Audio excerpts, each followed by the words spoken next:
was not always this strong guy you see. I went through a lot of hard times in my life to get here today. And a story I'll tell you with real quick. I tried once to get in the Air Force to be an Air Force pararescueman. And I quit for fear of the water. I was 175 pounds. I left the Air Force 4 years later at 300 pounds. I went from 175 to 300 pounds. There's a long story in there on how that came to be. But I sat around and read a book on the Medal of Honor. And those guys, all I wanted to be was an uncommon man. In my whole life, I was not that. Much worse than that. But I read stories about men like you, Doc, who had the courage to jump on grenades and stuff like that. So I came home one day from working at a job called Ecolab where I sprayed for cockroaches. Made $1,000 a month, weighing 300 pounds. And I got home and I watched a show on Discovery Channel of guys carrying boats and logs, Navy SEAL training. And I decided to make a change in my life. And I called the recruiter up and he asked me these questions. You had to meet a certain age, like a certain height and weight limit. I was 6'1" and 300 pounds. He laughed at me. 7 other recruiters laughed at me. One recruiter finally said, "Come on in, I'm too busy to talk to you on the phone." He didn't know how much I weighed. I walked in the recruiter's office and he looked at me and he said, "You're fat and you're black." I said I wanted to be a Navy SEAL.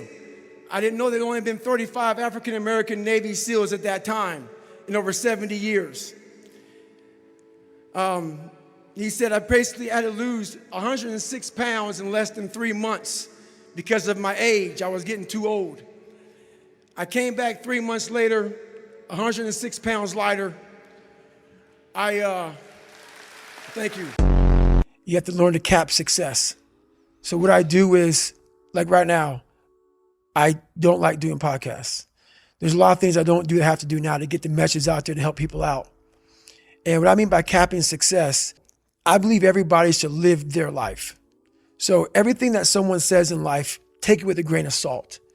Take what they give and don't be like, "Oh, David Goggins said this," or whoever said this. No, do not take what I say and do exactly what I say. So for me, what makes me who I am, because my mission is very different than yours or anybody else's. I have to go into a situation knowing, okay, I'm a guy who wants to make people better. For people to get better, I have to continuously get better myself. For me to do that, I can't just say, "Oh, I have this resume. The resume is there forever. I'm good." I have to cap my success, because for me to help people out, I can't just say I did it once and I'm good. Yeah, because it's about 75% of you is in there, still chained up, because you just didn't want to find your willpower, didn't want to find your soul, your will, your heart, your determination, your guts, your courage. And what that looks like, it looks scary, like your little scary lab I went in. Scary to wake up every day and say, "I'm stupid, but I want to figure out a way to be smarter." Versus saying, "Man, I just can't do that." So you limit this box. So your box becomes so small of things you can do. My box wasn't even a box. It was a little pinhole. And then through examining myself, getting some willpower, some courage, it became bigger than this table. But that's what we all do. That's why I wanted to come here today and talk to you about real shit. Not no like hacks. There's no hacks, bro. It's you against you. You against you. And if you misunderstand that, you have a real problem. A real problem. I can understand you misunderstand me running down the street, shirt off. This, no, yeah, I can get it. I get it. If you misunderstand what I'm saying right now today, the problem is you.